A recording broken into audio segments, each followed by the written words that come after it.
All right, I've been waiting to do this all summer. Never got into it just because I was busy with different things. But look, I I don't consider myself a fanatic at all.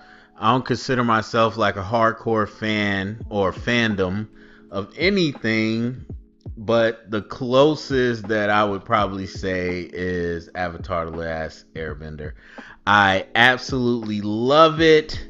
I was there live when it happened. I was of age. I can understand it.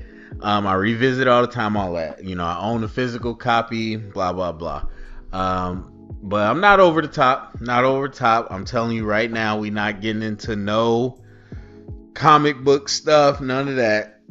It's purely just what they gave us on TV. And that's kind of how I roll. But uh, when it comes to reactions, especially, but also just personal rewatch, man, I would say it's more than every year. Even in this last 6 7 months, I probably seen the series like 8 times, like especially when I get a good reactor. So I've seen this stuff a lot, man. I just wanted to rank these because I love the tier list and everything. So as you can see, the tier list goes elite. I know that word is overused in our society, but elite means elite. It means the upper 1%. Classic, powerful, fun, solid. To me, I don't think there's no bad. I don't think there's no negative in the original series. So that's the tier list I'm using. I ain't gotta explain it too much, as you can see. All right, so let's just dive into it. The boy in the iceberg. This starts it all. We got our characters at the very beginning, and I mean, it's good. To me, it's good right off the bat. Like you get Aang um immediately talking about let's go penguin sledding or pink whatever they are. And so you see kind of exactly who he is.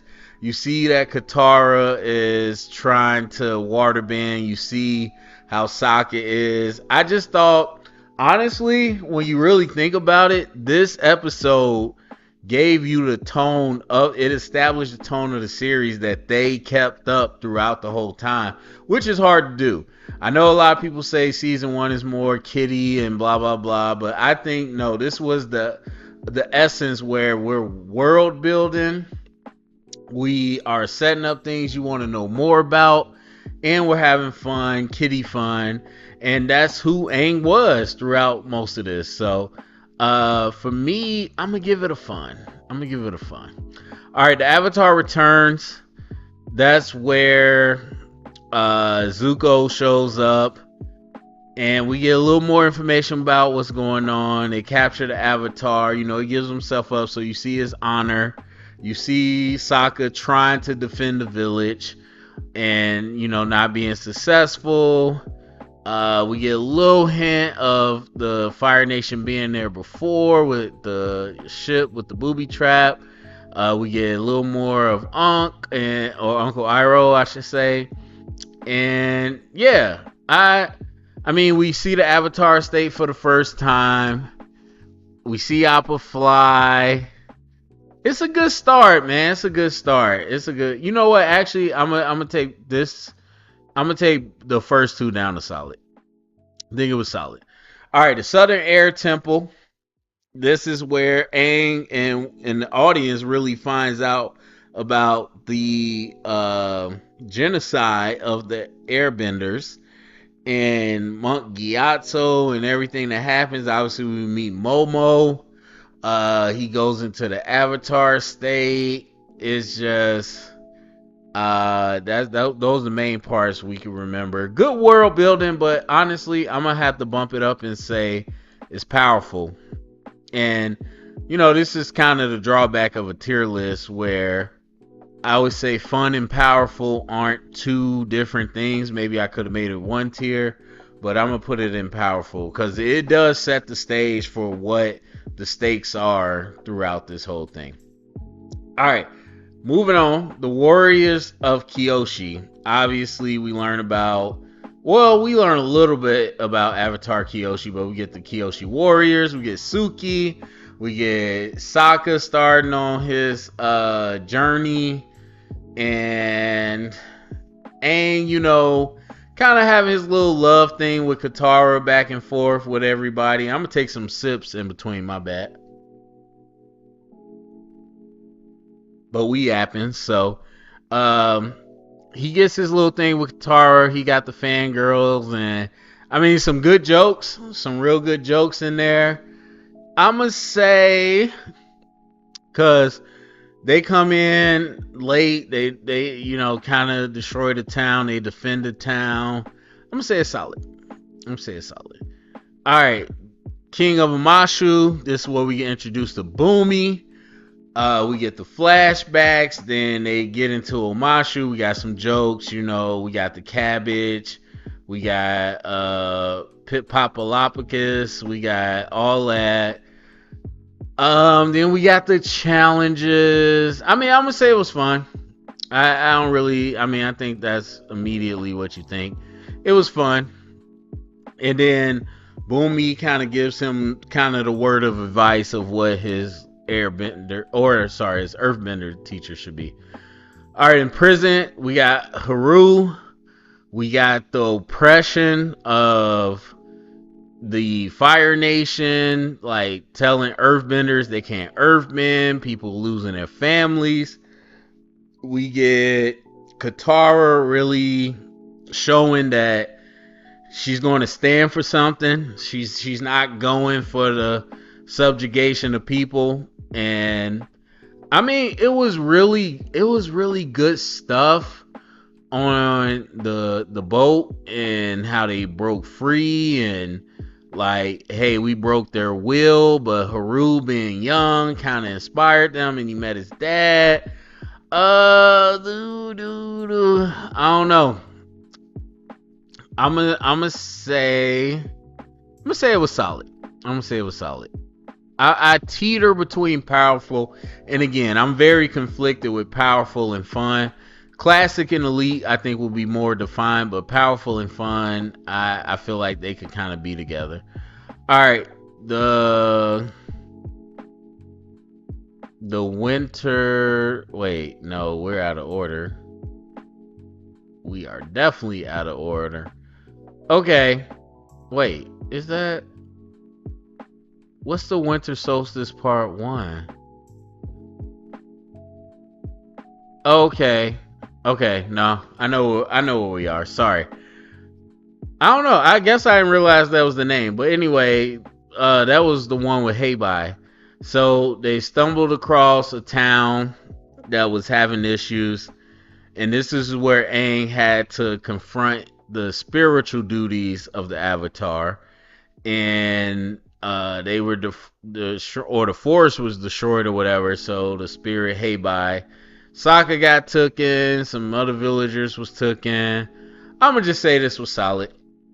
We do get a little tease of like he's got to go find this temple so he could talk to Roku, and we get that. So part 2 though, I'm gonna go with, could I say it's classic? I'm gonna say it's powerful. It was good.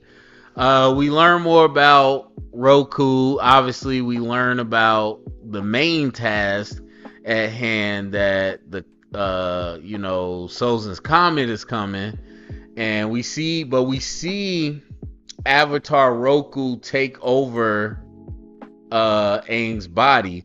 Now, in the live action, they did this with Kyoshi. And honestly, yeah, that's one of the parts of the live action I didn't mind, but we didn't get that in the thing. So this was the first time we kind of saw that connection with the spirits. I mean, you had the whole thing about the sages turning on the Avatar, and then them trying to get into it. And I don't know. I teeter between solid and powerful, but I just think it gave us a lot of good information and great world building. So yeah, we probably could argue that. All right, the water bending scroll. That's with the pirates.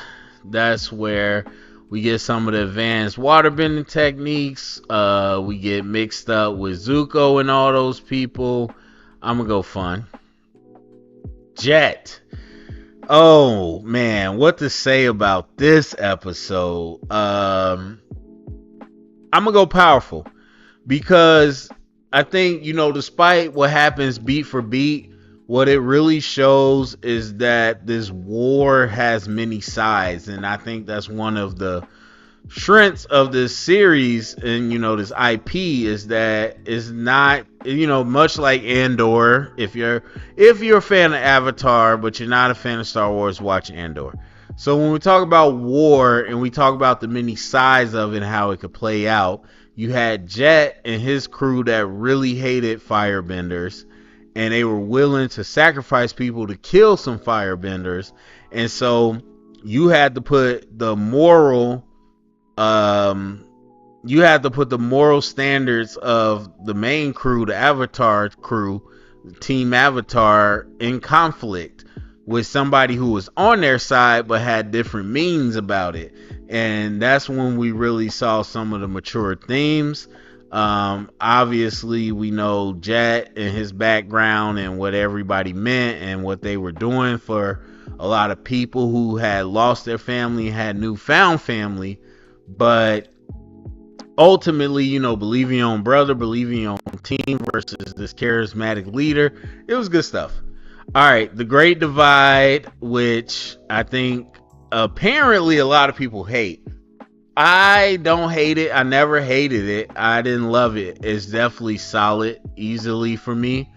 But I'm gonna just say I didn't hate it. I think much like the one in front of it, the Winter Solstice Part 1, this was an episode where they had to force Aang into his avatar position to find a way to make some type of balance or peace and how he struggled with that.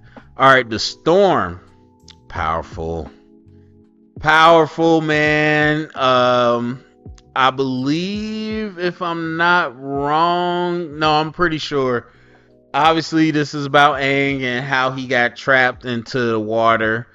But it's also about Zuko and how he got his scar and how he got set on his journey, setting up the parallel between these two that we see go throughout. The old married couple was kind of funny, and it was just good. It was good overall. It was good story building. The Blue Spirit, I'm gonna say classic. I mean, just because you got the frozen frogs and that jokes. You got the old lady with, not conservatory, but like the greenhouse. If, some people are into that. Obviously, the Blue Spirit debuts, but we get Zhao getting promoted. We got not the snipers, but the arrow. I forgot the name, but they don't even come up after this. But a lot of people are fans of them. Obviously, well, I want to say obviously, to me, one of the great moments, if you were picking out like a key 10 moments in the series, where Zuko is recovering and Aang was talking about, he had friends in the Fire Nation and he wondered if him and Zuko could be friends. And it was immediately an attack, and Aang kind of fled in. That kind of almost set the stage, kind of like when Toph ended up with Zuko later. But yeah, I think that's a classic. The Fortune Teller. This is tough because it could be classic or it could be fun. But I'm going to lean towards my judgment. For me, it was fun. It, a lot of jokes about everybody believing the fortune teller, not believing science, not believing Sokka. Yeah, I mean, honestly, it didn't advance too much, but that is one of the ones that stands out in my mind of season 1. But not enough where I could say it was a classic. So I'm gonna go with that. All right, let me take another sip.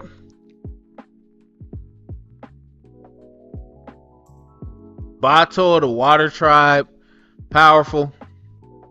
I think, again, just when the show takes its time to put the characters into moral dilemmas, ethical dilemmas, conflict of the conscious, that is what separates it over time from other shows. And so at the end of the day, it was all about whether they trust Aang after what he did, which was try to keep, the whole location for his from Katara's and Sokka's father from them. And then of course we get introduced to the Shirsu and I'm blanking on the owner's name. I yell at me. Everybody loves her, but that was good world building. That was it was all fun. It was real fun. But I think it crosses into powerful, and then you get Sokka with the Water Tribe tradition, the rite of passage, and then Aang gets the mark of the trusted and all that. And yeah, I just think it was powerful. The Deserter, I think it was fun. I think it was serious. Again, we saw Roku pop up. We saw the first discussion about not first, but like the explicit discussion that elements should be learned in the right order. We saw Zhao finally have his, face to face with Aang, and it was good stuff. The Northern Air Temple, I'm going to say it was. I'm gonna say it was solid. I want to say it's powerful because the themes of it, I get refugees and the passing on of the legacy, the spirit of Airbenders, the twist where he's working for the Fire Nation, like all of it's good. It advances the plot, but for me, I can't really put my finger on it, but it's something about this episode that just didn't super excite me. I like it. It comes back to play a lot into the series, but I'm going to say it was solid. All right. The Waterbending Master. We finally get to the North Pole. And then we got the whole thing where Katara's trying to be a master. I'm going. I'm gonna say it was fun. Introduced to the Northern Water Tribe. I don't know if I say Air Temple, sorry, but the Northern Water Tribe. I'm gonna say it was fun. All right, the Siege of the North, Part 1 and Part 2.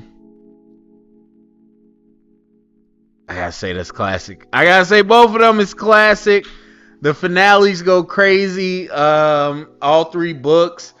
I mean, what can you say? What else can you say? We get Tui and La. We get the Face Stealer. What was it? Ko. We get the Spirit World. We get Zuko being betrayed, kind of going on his own. Iroh. I almost feel like Part 2 might be elite. I don't know. I'm trying to think. Because Part 1, Aang goes out there, they destroy a ship, great action scene. Then you see how many ships it is, and they set up so much, and it's so good. But yeah, Episode 2, oh, the resolution is just so good overall. I'm gonna say they classic for now.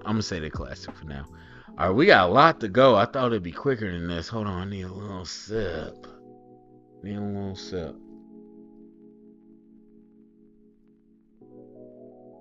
All right, the Avatar State. I'm gonna say it was fun. So right after that, they get into the Earth Kingdom. They basically like, hey, we heard what you did in the Northern Water Temple, or the Northern Water Tribe. So let's go Avatar State. Let's go. They talk about him being killed. Again, we get some if he killed in the avatar state, loses connection. We talk, or the cycle ends. We talk about, again, world building, and they try to speed run it, and some stuff's funny, some stuff's not. But yeah, I'm gonna say it's fun. I can't remember. Is the Avatar state? It has to be the one where Azula shows up, right? And she told Zuko that they were welcome back home, but they was actual prisoners, and then him and Aang going to run. Am I right about that?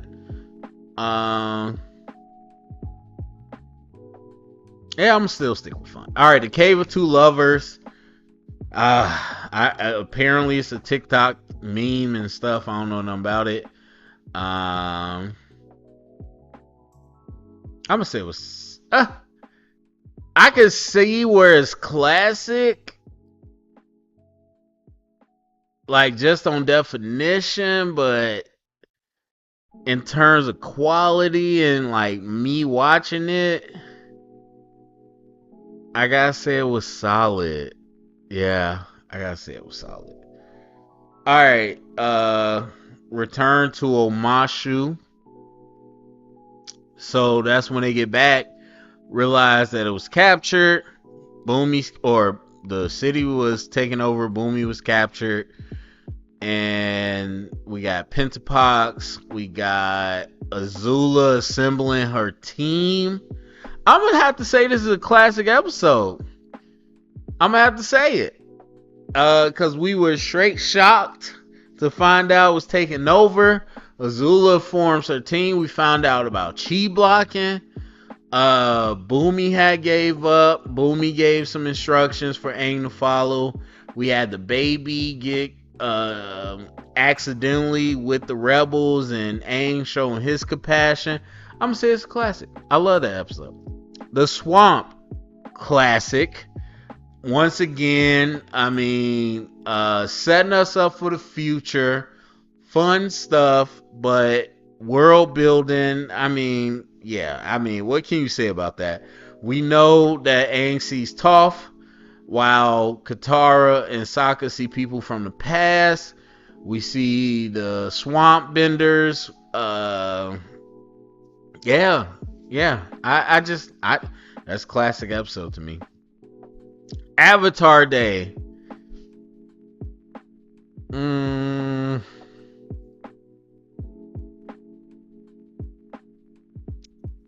gonna have to say fun. I think classic is like popular, but also, quality. Not to say that it was bad, but when I think of Avatar Day, I had more fun with it than it's like a classic episode. And so Avatar Day, we get Kyoshi and what she did to, what was it, Admiral Chen or General, something like that. And the whole detective thing. Yeah, it's just a lot more fun. It's a lot more jokes. And then the Rhino crew come through, and he has to do community service and save them. Fun times, a lot of jokes. The Blind Bandit, elite. What else we gotta say about that? Toph in the building. I ain't even gonna speak too much on it. Alright, Zuko alone, powerful. I wouldn't say classic, but the themes of it, so much about, I'm trying to think. I believe this is when we get the backstory of Zuko's mother and what happens with her and how Ozai takes over. And it was just a very Western. It was just, actually, you know what? Now I'm going to say powerful. I kind of thinking classic. Classic because it was very Western. Very world building. Love that. All right, the chase. The chase is when Appa was shedding, and Toph was arguing with the crew. This is tough. Where would I put this episode? Honestly, I'm gonna put it at elite. And I tell you why. Because it had everything. Like, a lot of people might remember the showdown at the end, but you gotta remember the stars is, nice. Too bad Toph can't see it. Like, some hard-hitting jokes. Like, some squabbling between Toph and Katara. Appa shedding and the team not wanting to acknowledge that. It had a little bit of everything. Then Aang end up meeting Toph, and then they all team up one time. It was a lot. It was a lot in that episode. I gotta get that elite. Bitter work. Aang can't airbend or earthbend. Sokka gets stuck in the hole. And I think we stayed on the main characters the whole time. I'm gonna say this was solid. I liked it. The library. Man. I'm gonna say classic. That's gotta be a classic. Absolutely, because just, what was it? Wang Shi Tong, the library, Appa getting taken, the professor, just a lot of good stuff. A lot of good stuff that plays in later. The desert, Aang is snapping out. Sokka's on the juice, and Katara has to hold the team together. I'm gonna say powerful. And again, I teeter between powerful and fun because there's some jokes, but I just think like the deflation of the team and what Katara had to do to lift them, I think that puts them more than powerful. Alright, the Serpent's Pass. They trying to get to Omashu. They find the couple the pregnant couple. Suki comes back. What is this episode? We got a lot of good moments in here. I'm gonna say it's fun. Alright, the drill. I'm gonna say that's a classic. I'm gonna say that's a classic. We get a lot of clashes. We get to see the trio versus Team Avatar. We talk about Team Avatar. We see Aang kind of more in his element, or no pun intended. I ain't think of that. I'm sorry, no pun intended. Aang with all three elements, without fire. I love the drill personally. That's a classic. All right, the City of Walls and Secrets. Something weird going into Omashu. They get into the party. They meet the Dai Li. What would I call this? I would say a powerful episode, just because it shows again another side of the world building. I lean towards powerful just because they are showing how different parts of the world take it. Like, there's literally a whole kingdom that's ignoring the war. Tales of Ba Sing Se, classic. There's nothing to say about that. I mean, you could feel different ways about the different tales, but it's a classic. And then we all know about Iroh's. Appa's Lost Days, powerful, man. Like, they really went there. I'm not a big animal person, but a lot of people are. And so for them, it was tough to watch. It was tough to see Aang without him. But they connected so many threads with the Kyoshi Warriors. And then Azula and her crew and how that ties in later. I thought that was powerful. Lake Laogai, classic. Jet dies. Just so much stuff. Honestly, so much stuff. Like, what are we talking about? You had Zuko free Appa. You had Jet not know that he was hypnotized. And then we went down to Lake Laogai. We saw the Judy. Like, it was just a lot. It was a lot. The Earth King, so pretty much they have to convince the Earth King, and then when everybody finds the message, they gotta separate. I'm gonna say it was solid. The Guru, where Aang goes off to control the Avatar state. Sokka goes to find his dad. Katara stays back. And then Toph is supposed to meet with her mom, but ends up getting captured. So, I'm gonna say it was solid. Crossroads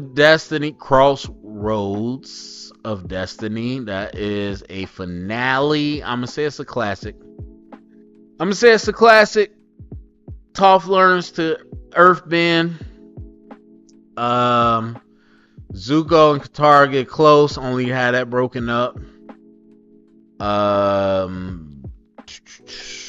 Uncle Iroh meets Aang. Aang stops his what is it called?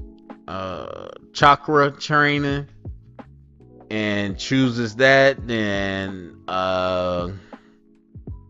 Azula gives him the lightning and all that. Yeah. We good. All right, the Awakening, powerful.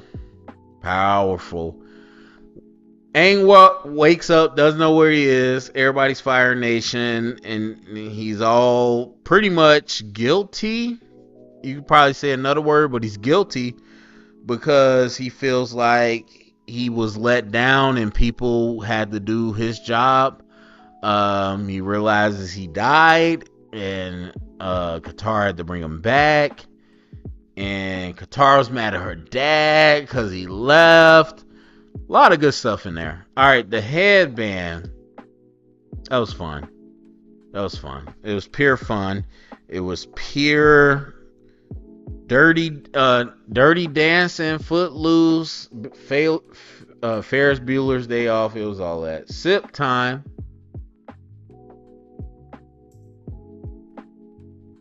Alright, the Painted Lady.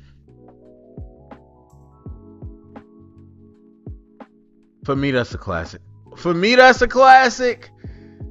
I wouldn't even say it's the highest quality, but that is a staple in the Avatar series that I think about.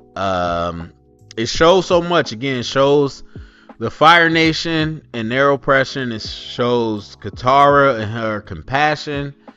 It shows the spirituality. A lot of things. Funny jokes. All that good stuff. Sokka's Master, solid.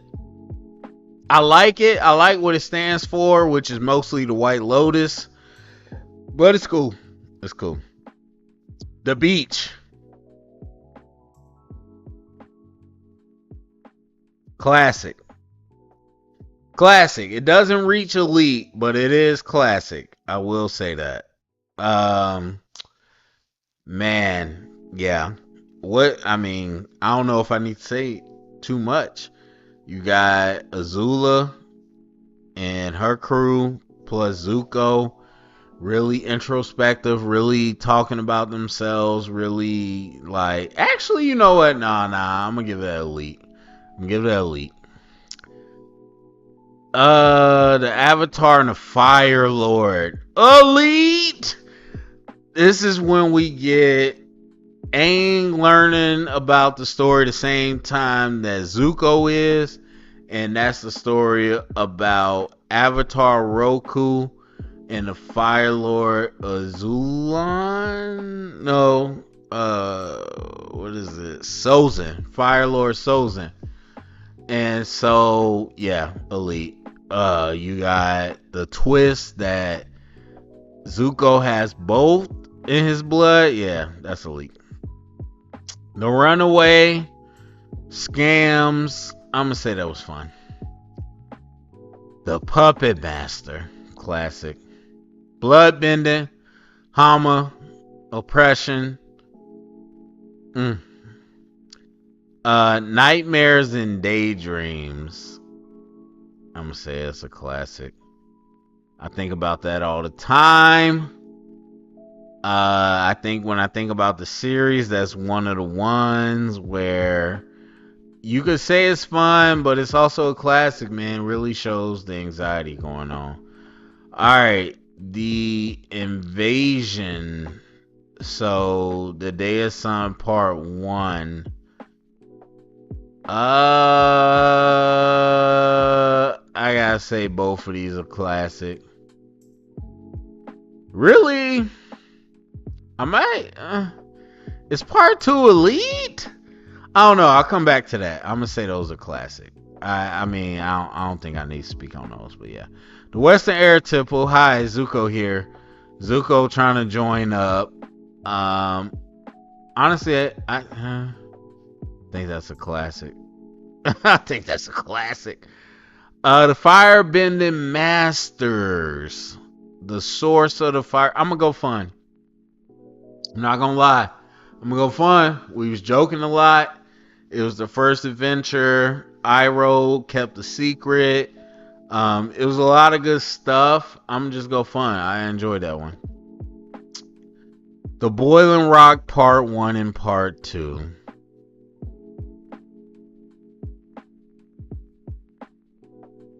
I'ma put Part 1 in fun. Well, is it fun? They start off joking. He asks some questions to Zuko. They get there. It's looking bad, but they find Suki. Yeah, I'm gonna say that. Part 2, classic. Part 2 is a classic because, if anything, a lot of reasons, but if anything, it's the betrayal of May and Ty Lee on Azula. That starts the spiral. That starts everything. Like, I mean, I could talk a lot about that, but at the end of the day, that just shows the real war of it all. Because things was getting real hairy at that point, especially after we had the beach episode. Alright. The Southern Raiders, powerful. There's nothing else we can say. I don't think there's nothing else to talk about. The Emerald Island players. Again, fun and powerful ride a line together. Oh, sorry, not powerful.